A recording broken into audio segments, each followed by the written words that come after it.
Or Saturday's No King's Day protests the beginning of a new American revolution? I believe so, and I'll tell you why. Hi, I'm David Tomsic. Those protests sprung up across the nation. They even took place here in my own county, in our county seat. Thousands showed up in rain. We had a lot of rain here this weekend, but they still came. I know many more wanted to go. I could not attend, but I respect everyone who went, and I respect that they were almost all peaceful. That's our plan here, to make sure that we peacefully protest. Now, I know people will tell me, Dave, they block aisleways and they do damage. Right. You know what? Here's the problem with that. When you get together millions of people, you will have some problems. We know that. I don't condone it. But the protests were still solid, and they gave Donald Trump a clear view of the lack of support he has for what he's doing. Now, contrast that to his parade. Wow, $45 million.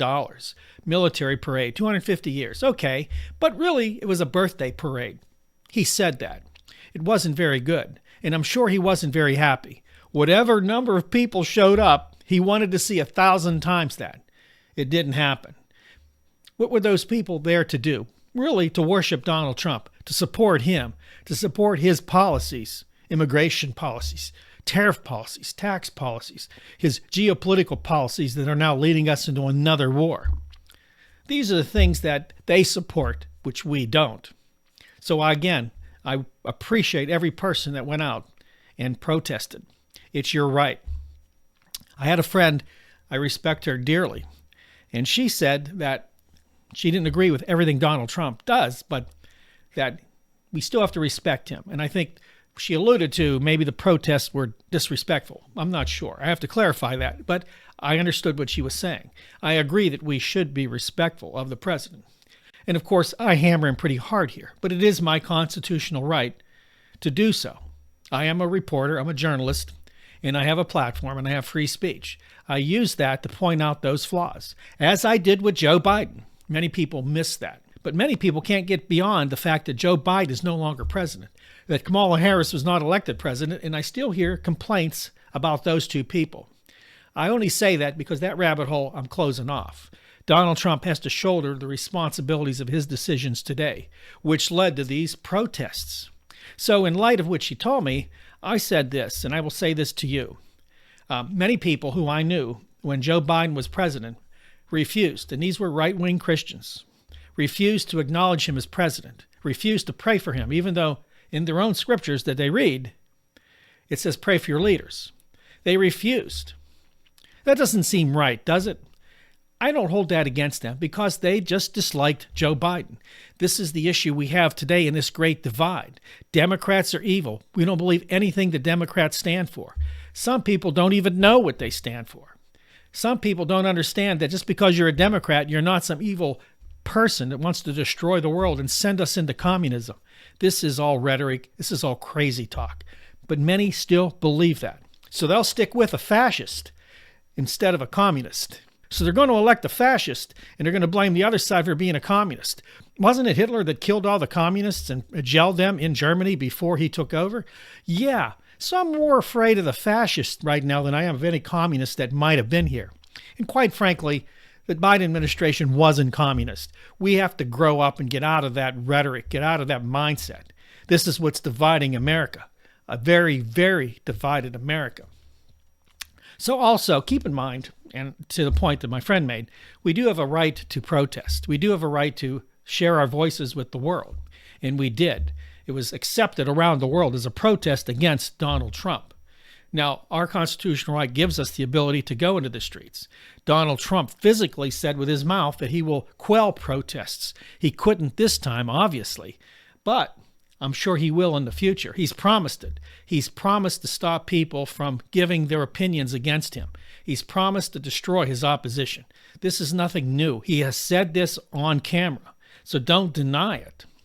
But the protesters did the thing they needed to do, showed the country that there is an opposition to the crazy world that he has created, the crazy world of destroying families and children, going after people who work here hard and just deporting them to prisons or somewhere where they don't even belong, just to get rid of them. because they're brown or they don't speak English. We've got to grow up here in America. I've talked to people recently at a fair talking about how these people have to go back and how they let them all in on the border. Listen, I don't want to go back to that rabbit hole. They should have closed the border. They should have had an immigration policy that worked years ago. We don't. That ship has sailed. It's sailed and sunk, my friends.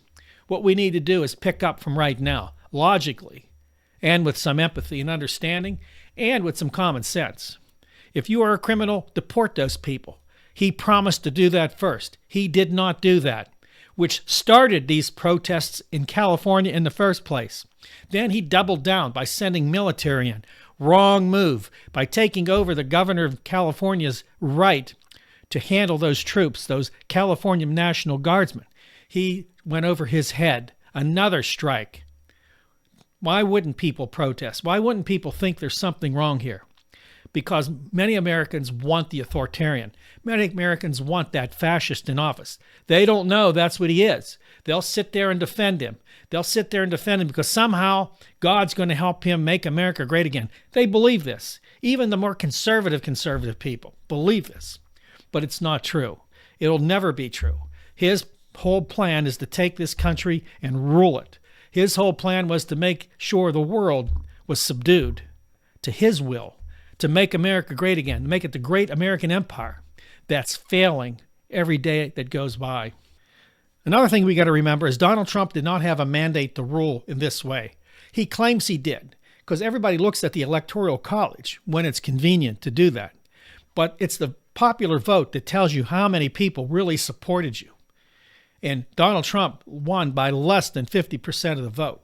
And statistically, if people who voted in 2020 came out to vote, many of those were Democrats, Donald Trump might have lost the election. But having said that, even though they didn't, I believe most of them do not support his policies either. So he definitely has less than 50% of this country that are for his policies, immigration-wise, geopolitical-wise, tariff-wise, and that big, beautiful bill he tried to get through the House and the Senate that was going to take 10 million people and pull them off of their health care.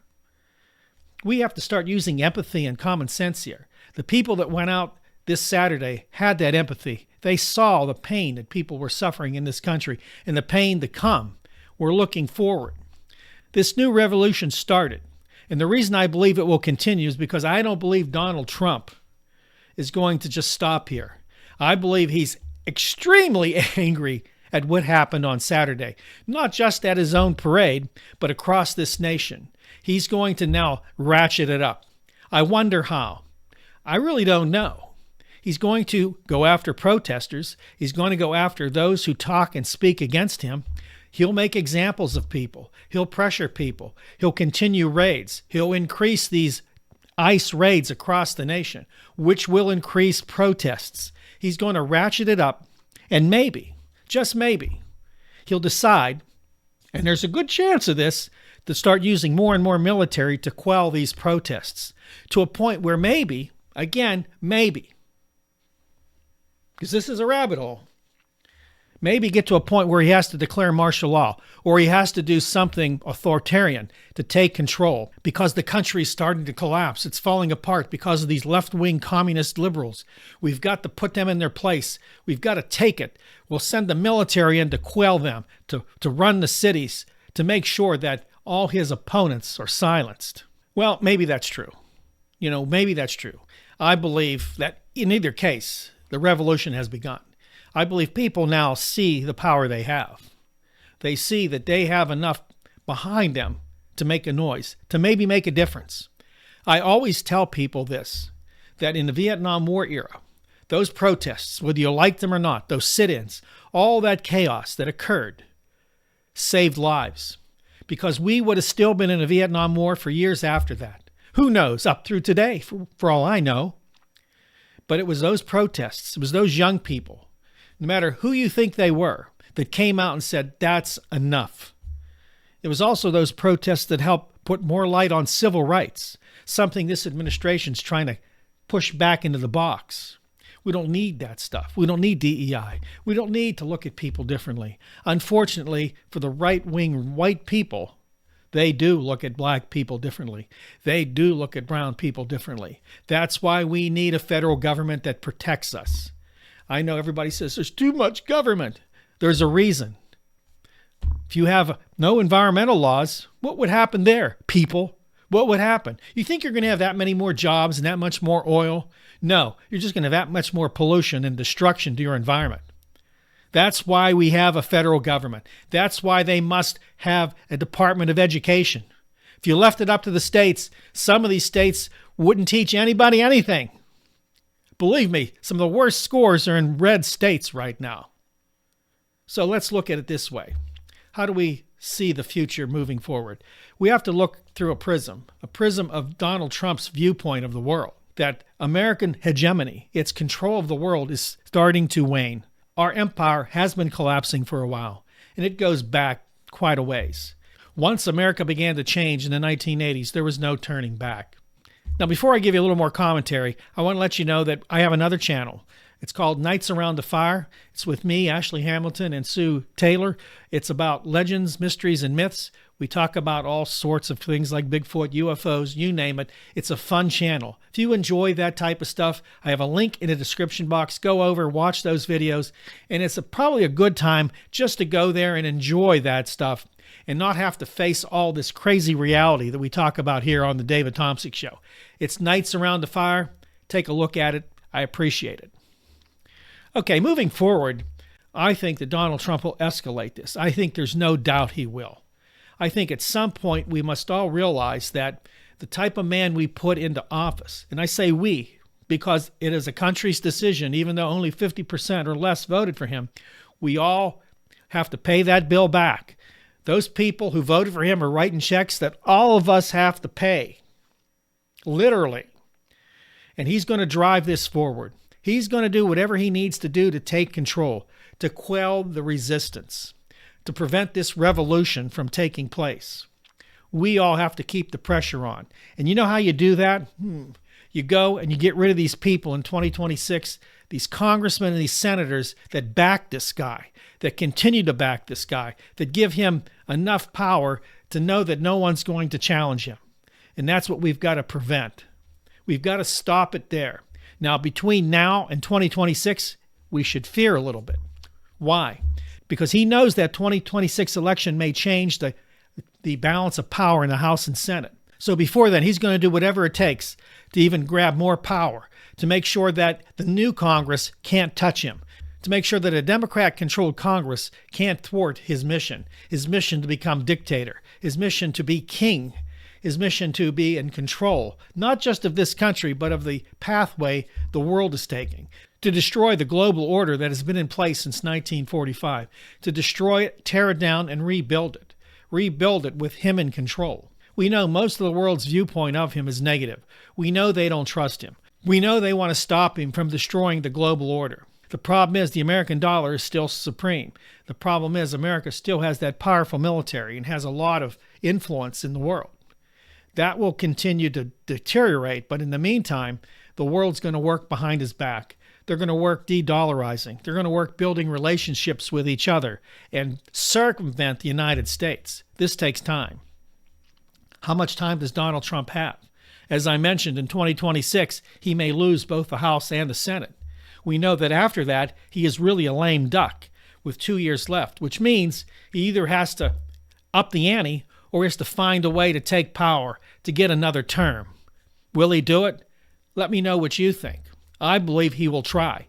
We may not see it, we may not hear about it, but right now as we speak, you know he's working on all these issues, finding a way around it, finding the way to take control, finding a way to silence his opponents. We know he's working on that right now. What he comes up with, we may not know till it's too late. So the revolution has begun. Keep up the pressure. Hammer your congressmen, your senators. Make it known what you believe in a public forum. Make it known that you are against fascism, tyranny, and you are for democracy and the Constitution. And you are for those who are less fortunate, those who are poor, those who need a safety net, those who need food, who need health care. Make it known you support them. I support them. That's our job, is to love those people, is to help those people. Whether it's through our government or through local organizations, we must help people. We must make sure no one is left behind. That's empathy. That's having a heart. And Donald Trump's lack of empathy for these people should make us work even harder. Please join the resistance. Join the resistance by joining this channel. Like, subscribe, and share it with friends and family members. Hit that bell icon so you're notified when there's a new video. And remember to go to my other channel, Nights Around the Fire. Link in the description box. God bless you, and I'll see you tomorrow right here on The David Tomsic Show.